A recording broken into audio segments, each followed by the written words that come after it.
సున్నపు రాళ్లతో అవక్షేప శిలలతో ఏర్పడినటువంటి ఈ అద్భుతమైనటువంటి కొండ ఒకదానిపై ఒకటి పేర్చినట్టు కనిపిస్తున్నటువంటి ఈ యొక్క అద్భుతాన్ని కొంచెం అడ్వెంచర్, ఒక రహస్యం, ఉత్సాహం, ఆ తర్వాత ఇంకొంచెం అబ్బురపరిచేటటువంటి విషయాలు ఇవన్నీ కలగలిసినటువంటి ప్రదేశం ఈ పాండవుల గుట్ట. హాయ్, హలో, నమస్తే, వెల్కమ్ టు ప్రయాణం. సో ఈ వారం ఇంకా చాలా ఉన్నాయి చూడాల్సినవి, చూపించాల్సినవి. సో ఇక్కడ కుంతీదేవి ఉన్నటువంటి గుహ, పాండవులు నివాసం ఉన్నటువంటి గుహ, ఇట్లాంటివన్నీ కూడా చాలా ఉన్నాయి. అవన్నీ కూడా ఈ వారం ఎపిసోడ్లో మనం చూద్దాం పదండి.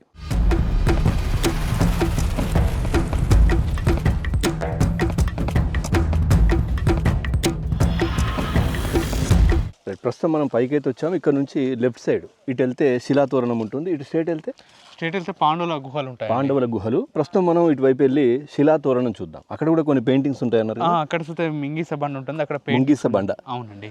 ఏంటి, ఎందుకు అది, దాని పేరు ఎందుకు వచ్చింది అంటే ఆ కొండ అనేది మింగిస ఆకారంలో ఉంటుంది. ఓకే. దాని లోపల చూస్తే ఒక మింగిస పెయింటింగ్ వేయడం జరుగుతుంది అన్నమాట. అప్పుడు వేసిన చిత్రాన్ని బట్టి దాని కొండను మింగిస బండ. ఇప్పుడు మనం శిలాతోరణం వైపు వెళ్తున్నాం. ఇక్కడ నుంచి ఒక 5-6 మినిట్స్ కొంచెం నడుచుకుంటూ వెళ్ళాలి. స్ట్రైట్గానే ఉంది, సో ర్యాంప్ లాగా. ముందుకెళ్తే కొన్ని మెట్లు ఉన్నాయి. సో అక్కడికి వెళ్ళిన తర్వాత మనం శిలాతోరణం, అదేవిధంగా అక్కడ ముంగీస బండ, ఆ గుహ, అక్కడ ఉన్న పెయింటింగ్ అది చూసి పాండవుల గుహ దగ్గరకు వద్దాం. అవునండి.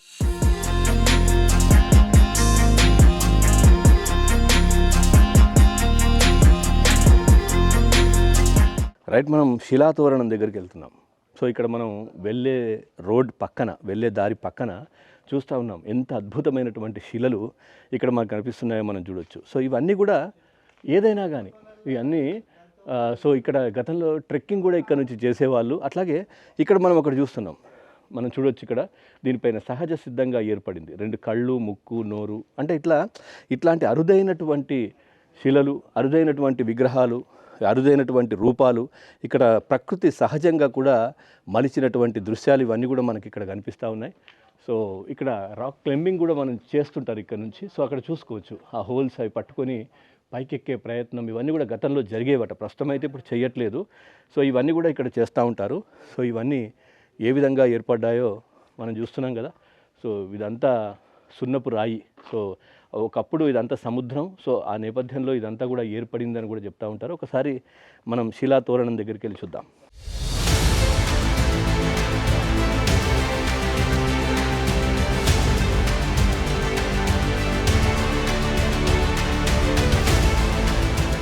చూస్తున్నాం కదా, ప్రస్తుతం మనం శిలాతోరణం దగ్గర ఉన్నాం. శిలాతోరణం ఇక్కడ చూసుకోవచ్చు. ప్రకృతి సహజ సిద్ధంగా, అంటే ఇదంతా ఒక సముద్ర ప్రదేశం గతంలో. సో ఆ సముద్ర నీటి కోతకు గురై ఈ విధంగా సహజ సిద్ధంగా ఏర్పడ్డటువంటి ఈ తోరణం, ఇది శిలాతోరణం అని కూడా చెప్తూ ఉంటారు. సో పాండవుల గుట్టపైన ఉంది. సో ఇది కూడా చాలా మంచి చూడదగ్గటువంటి ప్రదేశం. ఒకసారి శ్రీకాంత్ గారితో మాట్లాడదాం. శ్రీకాంత్ గారు, చాలా అద్భుతంగా ఉంది. ఏదో మనుషులు చెక్కినట్టు పెట్టినట్టుగానైతే కనిపిస్తాం. అవునండి, ఇది న్యాచురల్ గా ఫామ్ అయింది. వాటర్ కరిగే ఈ బండ అనేది ఇలా ఏర్పడడం జరిగింది. దీనికి ఏనుగుతొండం, శిలాతోరణం అని. ఎట్లా ఏనుగుతొండం ఏంటి అంటే ఈ ఆకారం ఏనుగుతొండం ఆకారంలో ఉందని చెప్తూ ఉంటారు. దానికి శిలాతోరణం అని 2 రకాల పేర్లతో పిలుస్తూ ఉంటారు. సో ఇక్కడ నుంచి చూస్తే కూడా వ్యూ మనం కంప్లీట్ గా ఈ విలేజ్, తర్వాత ఈ కొండలు ఇవన్నీ కూడా కనిపిస్తాయి. అవునండి, ఈ సన్లైట్ ఏరియాస్ కూడా కనబడుతూ ఉంటుంది. చూస్తున్నాం కదా, శిలాతోరణం చాలా అద్భుతంగా ఉంది. ఇది కూడా మంచి చూడదగ్గ ప్లేస్. కొంచెం ఇబ్బంది, రిస్క్, కొన్ని మెట్లెక్కి పైకి రావడం, ఆ తర్వాత వస్తే ఇవన్నీ చూస్తే అదంతా కూడా మర్చిపోవచ్చు. అంతేనా? నెక్స్ట్ ముంగిస బండకు వెళ్దాం. ముంగిస బండ. అవునండి. రైట్, అంటే అది చూడడానికి లుక్ ముంగిసలాగా ఉంటుందా? అవునండి, ముంగిసలాగానే ఉంటుంది. ఓకే. పూర్తిగా గ్రీనరీ అయితే అటు ఇటు అంతా కనిపిస్తుంది. ఇంత పెద్ద బండలు, గుహలు అయినప్పటికీ కూడా చాలా గ్రీనరీ మాత్రం చాలా ఎక్కువగా దీనిపైన మనం చూస్తూ ఉన్నాం. ఒకసారి మనం ముంగీస బండ దగ్గరికి వెళ్దాం. ప్రస్తుతం మనం ముంగీస బండ దగ్గరికి వెళ్తున్నాం. అటు వెళ్తుంటే దారిలోనే ఇక్కడ మనం చూసుకోవచ్చు క్రొకడైల్. అంటే ఇక్కడ ఏదైతే మనం చూడొచ్చు, ఇక్కడ క్రొకడైల్ ఆకారంలో ఒక శిల కూడా ఉంది. చూడొచ్చు, అది నోరు తెరిసినట్టుగా ఇక్కడ మనకు కనిపిస్తూ ఉంటుంది. చూడొచ్చు. సో క్రొకడైల్ ఆకారంలో అది, దాని నోరు, ఇవన్నీ కూడా టీత్, దాని హెడ్, ఇదంతా కూడా క్రొకడైల్ ఆకారంలో మనకి ఇక్కడ కనిపిస్తుంది. చూడండి.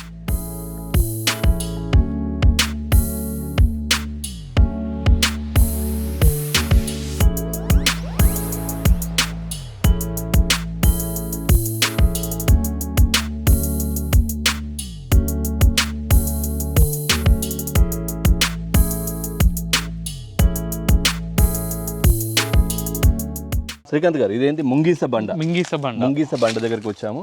సో అంటే దీన్ని చూడడానికి కూడా ఇది ముంగీసలాగా కనిపిస్తుంది. అవునండి, ఇది న్యాచురల్గా ఫామ్ అయిన మింగిస కొండ ఆకారంలో ఉంటుంది. లోపల ఒక మింగిస పెయింటింగ్స్ తో వేయడం జరిగింది. ఒకసారి చూద్దామండి.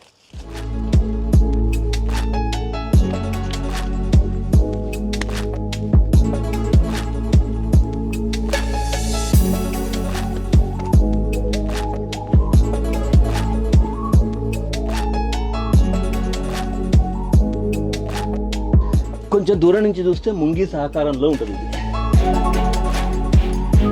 సో ఇక్కడ నుంచి లోపలికి వెళ్తే ఇక్కడ చూస్తున్నాం కదా, ఇది ఆ రోజుల్లో పసరుతో వేసిన మింగిస పెయింటింగ్ అండి. అవును, ఈ కొండ ఆకారాన్ని చూసి వాళ్ళు గుర్తించి పెయింటింగ్ వేయడం జరిగింది. సో అక్కడ నిజంగా మనం చూస్తే కనుక అక్కడ నామాలలాగా కూడా కనిపిస్తుంది చూడండి. అక్కడ ఒక్కసారి చూడండి, 2 నామాలు పక్కన చక్రము, శంకు, అవి కూడా అక్కడ మనకు కనిపిస్తున్నాయి చూడవచ్చు. 3 నామాలు లేవు, 2 నామాలు, శంకు. అంటే సహజ సిద్ధంగా ఎట్లా ఏర్పడ్డాయి అనేది మనం చూసుకోవచ్చు. సో ఇదంతా లేయర్స్గా ఫామ్ అయినటువంటి కొండ. సో ఇదంతా సున్నపు రాయి, ఇసుకతో ఏర్పడ్డ రాయలండి. ఇసుకతో ఏర్పడ్డ రాయి. ఎంత ఎండాకాలం వచ్చినా కానీ ఇక్కడ చల్లగానే ఉంటుంది, ఎంత హీట్ అనేది ఉండదు ఈ కొండల కింద. ఇది ముంగీస. దీన్ని చూసి దీంతో ఫైట్ చేస్తున్నట్టుగా 2 మింగిసలు ఫైట్ చేసినట్టు 2 ముంగీసలు. సో ఇక్కడ వేసారు ఇది. అవునండి, సుమారుగా కొన్ని లక్షల సంవత్సరాల క్రితమే చెట్లాకు పసరుతోనే వేసిన పెయింటింగ్ ఇది. అప్పటి సంది అలానే ఉంటుంది ఇది.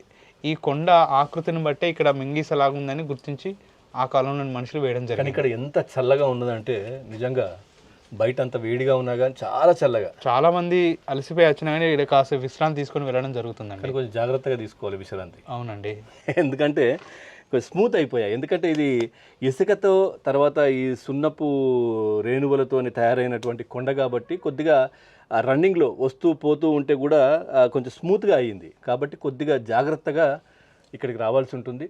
సో ఇవన్నీ మనం చూస్తా ఉన్నాం. ఇది చూడండి,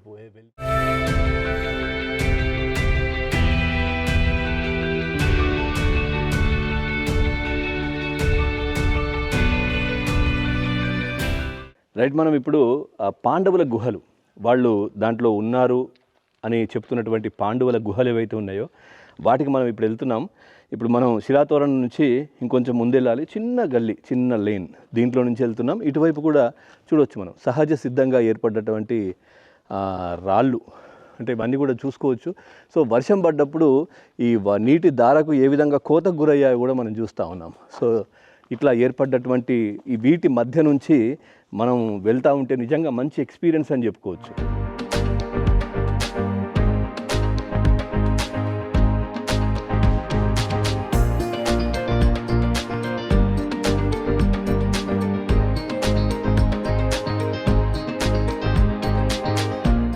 రైట్, పాండవుల గుట్ట పైన పాండవుల గుహ దగ్గరికి మనం వెళ్తూ ఉన్నాం. సో దీన్ని ఎంట్రీ పాయింట్, ఎంట్రీ అని కూడా చెప్తూ ఉంటారు. అంటే ఇది వీళ్ళు ఇక్కడ ఒక గడప కూడా ఉంది. ఇక్కడ కూడా పూజలు చేసుకున్నారు ఈ గడప దగ్గర. సో ఇక్కడ మనం చూడొచ్చు. అట్లాగే ఇది ఎంట్రీ పాయింట్, ఇక్కడ గేట్. దీని తర్వాత నుంచి ఈ పాండవులు దీంట్లో 1 సంవత్సరం పాటు వనవాసం చేసినటువంటి ఆనవాళ్ళు, అదేవిధంగా దీంట్లో వాళ్ళు ఉన్నారు అని చెప్పడానికి కొన్ని ఆధారాలు ఇవన్నీ కూడా ఉన్నాయని చెప్తారు. వాళ్ళ గుహలు, వాళ్ళు జీవించి ఉన్నటువంటివి. సో మనతో పాటు శ్రీకాంత్ గారు ఉన్నారు.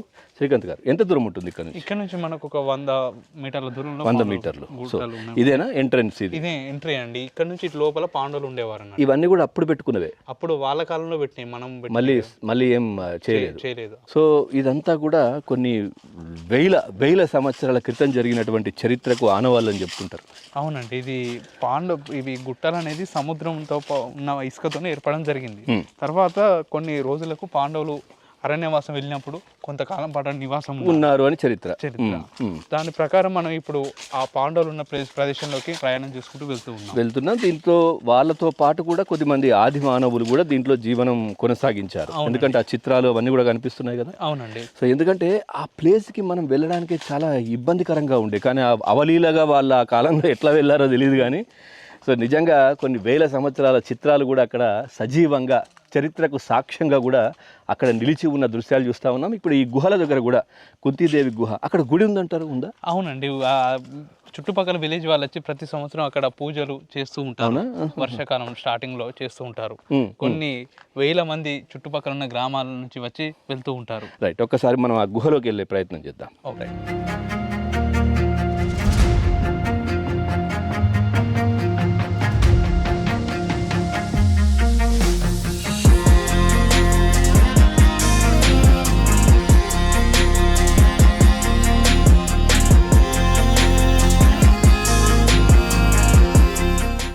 రైట్, ఇక్కడ మనం చూస్తున్నాము కొద్దిమంది ఇక్కడ కూర్చున్నటువంటి దృశ్యాలు కూడా కనిపిస్తా ఉన్నాయి. ఇవన్నీ కొన్ని వేల సంవత్సరాల క్రితం వేసినటువంటి చిత్రాలు ఇవన్నీ కూడా. నిజంగా ఇక్కడ మనం చూసుకోవచ్చు శంకరుని అవతారంలో కూడా ఒక శిల్పం, అంటే ఒక పెయింటింగ్, అంటే అప్పుడు ఏదైతే ఆకు పసరులు ఇవన్నీ కూడా ఉపయోగించి వేసినటువంటి పెయింటింగ్ ఇది. కొన్ని వేల సంవత్సరాలుగా ఈ కలర్ కావచ్చు ఇదంతా కూడా చెక్కు చెదరకుండా ఇట్లాగే ఉన్నాయి. అట్లా చూడొచ్చు దేవీ దేవతా విగ్రహాలు కూడా ఇక్కడ మనకు కనిపిస్తా ఉన్నాయి. ఇక్కడ వీళ్ళకు సపర్యలు చేస్తున్నటువంటి వాళ్ళు నిల్చొని ఉన్నటువంటి దృశ్యాలు కూడా అటు ఇటు మనం చూడొచ్చు. తర్వాత గొడుగు పట్టుకొని కొద్దిమంది కూడా నిల్చున్నారు.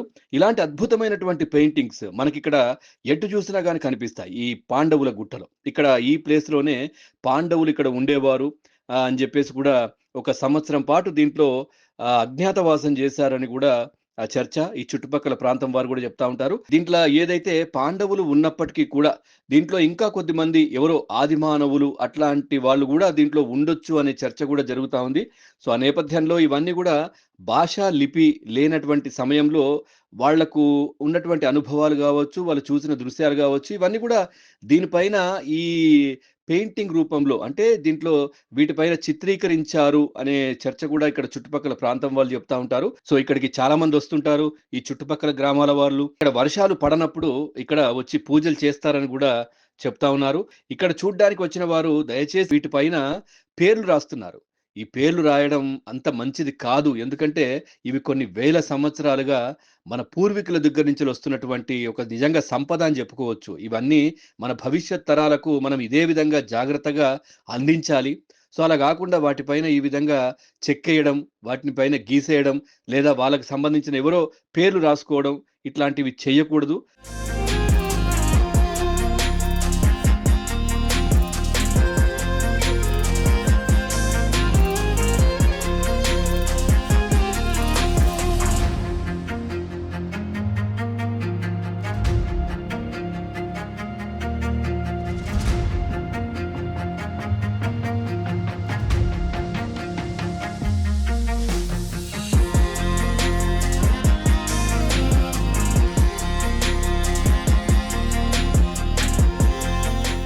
రైట్, ఇక్కడ మనం పాండవుల గుట్ట దగ్గర నుంచి కిందికి కుంతీదేవి గుహకు వెళ్తూ ఉంటే ఇక్కడ మనం చూస్తే ఇటువైపు ఒక నంది అక్కడ కూర్చున్నట్టుగా నంది ఆకారంలో కూడా ఒక శిల మనకు అక్కడ కనిపిస్తూ ఉంది. దానికి ఇటు పక్క వైపే ఇటు శివలింగంలాగా మనం చూస్తే కనుక కైలాస పర్వతం ఏ విధంగానైతే ఉంటుందో ఆ కైలాస పర్వతం ఆకారంలో ఇక్కడ మనం ఒక శిల కూడా కనిపిస్తోంది. అంటే ఈ చుట్టుపక్కల గ్రామస్తులు అందరూ కూడా ఇది నంది, ఇది కైలాస పర్వతం అని కూడా నమ్ముతుంటారంట. సో వీటికి దండం పెట్టుకోవడం, పూజలు చేయడం ఇక్కడ నుంచి ఇవన్నీ కూడా చేస్తారంట. సో ఇక్కడ నుంచి మనం కొంచెం కిందికి వెళ్తే పాండవుల నివాసం ఉన్నటువంటి, అంటే కుంతీదేవి నివాసం ఉన్నటువంటి గుహ కూడా ఉంటుంది. ఒకసారి అది కూడా చూద్దాం పదండి.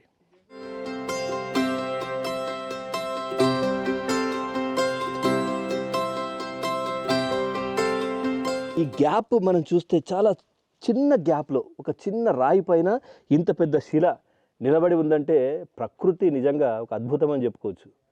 సో దీన్ని మనం చూస్తున్నాం కదా ఏ విధంగా ఇక్కడ ఇది కోతకు గురై ఈ విధంగా ఒక శిల్పంలాగా దీన్ని ఏర్పడిందో ఇక్కడ మనం చూస్తూ ఉన్నాం. ఒంటె ఆకారంలో ఉంటుంది ఇక్కడ వరకు, మూతి వరకు. ఆ తర్వాత ఇక్కడ ఒక చిన్న రాయి పైన ఇంత పెద్ద రాయి ఎట్లా బ్యాలెన్స్గా ఆగిందనేది నిజంగా ఒక అద్భుతం అని కూడా చెప్పుకోవచ్చు.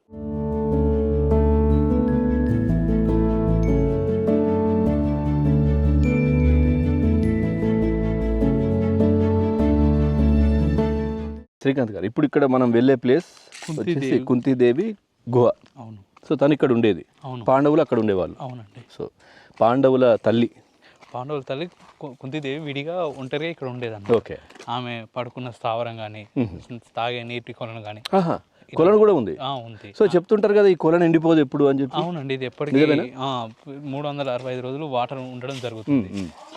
ఇక్కడ తల్లి పాండవుల తల్లి కుంతిదేవి చేతి ముద్రలు కానీ వాళ్ళు రాసుకునే లిపి కానీ చూస్తున్నాం కదా. 2 కొండల మధ్య నుంచి మనం లోపలికి వెళ్తున్నాం. ఇక్కడ వైపు కుంతీదేవి నివాసం ఉన్నటువంటి కుంతీదేవి గుహ ఇటువైపు ఉంది. ఈ కొండల సుత ఆమె ఏర్పరచుకున్నట్టు చెప్తూ ఉంటారు, కానీ ఇవి వాటర్ కరిగి ఇలా ఏర్పడ్డాయి అంతే. అంటే చరిత్రలో చాలా ఉన్నాయి, అంటే వాళ్ళు ఉన్నట్టుగా ఆది మానవులు ఉన్నట్టుగా, అంటే చాలా విషయాలు అయితే దీంట్లో దాగి ఉన్నాయి. మంచి ఎక్స్పీరియన్స్ అని చెప్పుకోవచ్చు నిజంగా నేటి తరానికి. సో ఇక్కడ ఉన్నటువంటి ఇవన్నీ కూడా ఒక అద్భుతం అని చెప్పవచ్చు. ఎందుకంటే వాళ్ళ మూలాలు ఆ కాలంలో ఏ విధంగా ఉండేవి. సో వాళ్ళ మూలాలు అంటే ఆది మానవులు అంటే మానవుల మూలాలే. అవునండి. సో అక్కడి నుంచే మనం వచ్చాం. సో అవి ఆ విధంగా ఎలా ఉండేవాళ్ళు, ఎలా ఉండేవి, వాళ్ళ జీవన శైలి, వాళ్ళు ఉండేటటువంటి లిపి, వాళ్ళు వేసినటువంటి చిత్రాలు, ఇవన్నీ కూడా ఇక్కడికి వస్తే మనం చూడొచ్చు. ఒకసారి వెళ్దాం కుంతీదేవి గుహలోకి.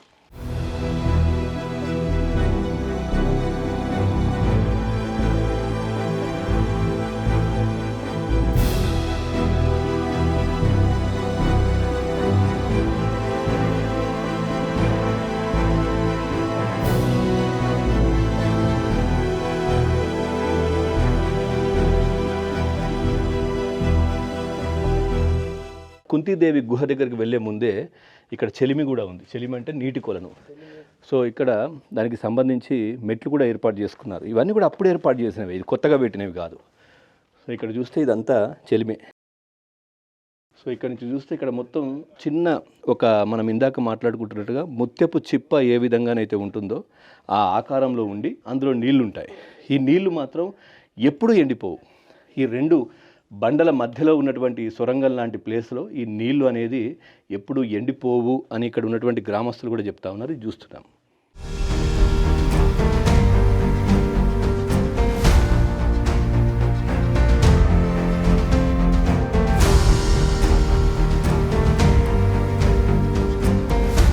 శ్రీకాంత్ గారు, ఇప్పుడు మనం కుంతీదేవి గుహలోకి వెళ్తున్నామా? అవునండి. ఈ విధంగా గుహలోకి వెళ్ళాలి. అంటే ఇది అంత తర్వాత ఏర్పాటు చేసింది. ఈ సలాకులు ఇట్లా తర్వాత ఏర్పాటు చేయడం జరిగింది, మన కాలంలో ఏర్పాటు చేయడం జరిగింది. ఈ విధంగా జాగ్రత్తగా ఎక్కాలి ఈ గుహలోకి. ఎక్కేటప్పుడు షూస్ మస్ట్. అవునండి, ఇది ఒక అడ్వెంచర్ లెక్క అయిపోతుంది మనం ఎక్కడం.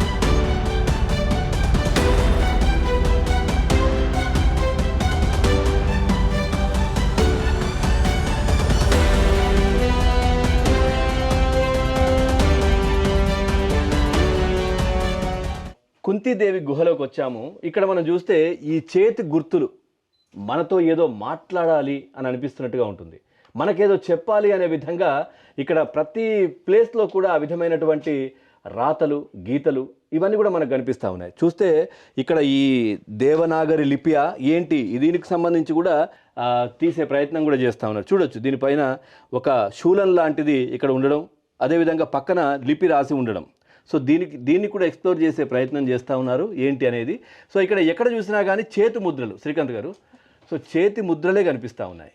సో చేతి ముద్రలు వాళ్ళు ఉన్నట్టు, నివాసం ఉన్నట్టు గుర్తుంచుకోవడానికి కొన్ని ఆనవాళ్ళ కోసం వాళ్ళు వేసుకోవడం జరిగింది అన్నట్టు. ఇక్కడ అప్పుడు నిజంగా ఈ ఇంత పైకి రావడమే చాలా కష్టం. సో అట్లాంటిది ఇక్కడ నివాసం ఉండడం, సో ఇవన్నీ కూడా చాలా అద్భుతం అని చెప్పుకోవచ్చు. ఇక్కడ మనం చూస్తే చేతి ముద్రలు ఎన్ని ఉన్నాయి చూడండి, ఇవన్నీ చేతి ముద్రలు ఇక్కడ వరకు కూడా. ఆ తర్వాత ఇది కచేరీ బండ అని కూడా అంటారు. ఇక్కడ కూర్చోవడం, పాండవులు ఇక్కడ కూర్చున్నారు, ఆ తర్వాత కుంతీదేవి ఇక్కడే ఉండేది, సో ద్రౌపది వీళ్ళందరూ కూడా కూర్చున్నటువంటి ప్రదేశం ఇది అని కూడా చెప్తా ఉంటారు. ఇక్కడ ఉన్నటువంటి గ్రామస్తులు నమ్ముతూ ఉంటారు. సో ఇక్కడికి వచ్చి కూడా పూజలు కూడా చేస్తారని చెప్తా ఉన్నారు కదా. అవునండి, ప్రతి సంవత్సరం వర్షాకాలం స్టార్టింగ్లో చుట్టుపక్కల ఉన్న ప్రతి విలేజ్ నుంచి జనాలు చాలా అధిక సంఖ్యలో వచ్చి పూజలు చేస్తూ ఈ తల్లికి మొక్కు వెళ్తూ ఉంటారు. సో అట్లాగే ఇక్కడ మనం ఎక్కేటప్పుడు అదంతా కూడా చాలా వేడి, హీట్ చాలా వేడిగా ఉంది. సో ఇక్కడ మాత్రం చాలా చల్లగా ఉంది. అవునండి. సో ఇది చూస్తున్నారు కదా, సో ఇదంతా కుంతీదేవికి సంబంధించినటువంటి గుహ అని చెప్తా ఉన్నారు. సో ఇది ఇవాల్టి మన ప్రయాణం, ఎందుకంటే ఈ ప్రయాణంలో ఇది ఒక అద్భుతం అని కూడా చెప్పుకోవచ్చు.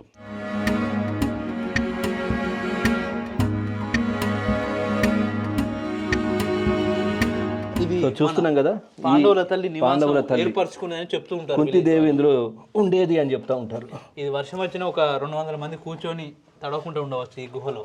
దీంట్లో దీంట్లో 200 మంది 200 మంది కూర్చోవచ్చు ఇంత వెడల్పు ఉన్న విశాలమైన ప్రదేశంలో, ఇటు అవన్నీ కలిసి. చూస్తున్నారు కదా, శ్రీకాంత్ గారు చెప్తున్నారు ఒక 200 మంది వరకు ఈ గుట్ట మీద కూర్చోవచ్చు వర్షం పడ్డా కానీ ఏదైనా ప్రదేశంలో అని చెప్తా ఉన్నారు. ఒకసారి మనం లోపలికి వెళ్దాం.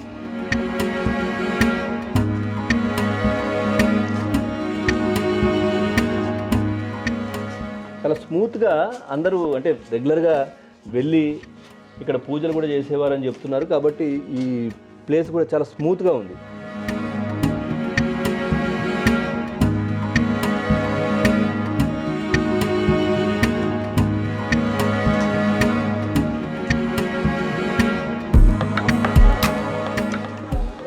ఇదొక పవిత్రమైనటువంటి ప్లేస్, కానీ ఇక్కడికి రావడానికి ఖచ్చితంగా షూస్ ఇట్లాంటివి అయితే ఇంపార్టెంట్. ఎందుకంటే ఇదంతా జారడము లేదంటే కొంచెం కొండలపైన ఉన్నది కాబట్టి ఖచ్చితంగా అవి వేసుకొని రావాల్సినటువంటి పరిస్థితి. అందుకే మనం కూడా ఇక్కడికి రావడం జరిగింది, కానీ కొంచెం జాగ్రత్తగా దగ్గరికి వెళ్ళట్లేదు.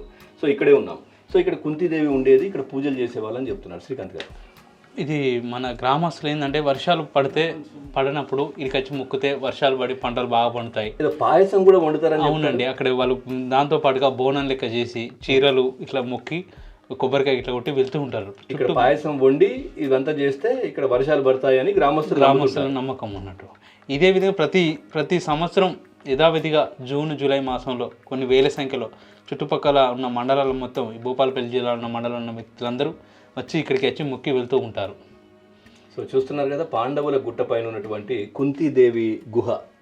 సో ఇక్కడికి గ్రామస్తులందరూ రెగ్యులర్గా వర్షాకాలంలో వర్షాలు పడకపోతే సకాలంలో ఇక్కడికి వచ్చి పాయసం వండి పూజలు చేసి చీరే సారే ఇవన్నీ ఇక్కడ అమ్మవారికి అంటే కుంతిదేవికి పెడితే వర్షాలు పడతాయని నమ్ముతా ఉన్నారు. సో ఇది ఒక అద్భుతమైనటువంటి ప్లేస్ అని కూడా చెప్పుకోవచ్చు, ఒక అడ్వెంచర్ అని కూడా చెప్పుకోవచ్చు. పదండి.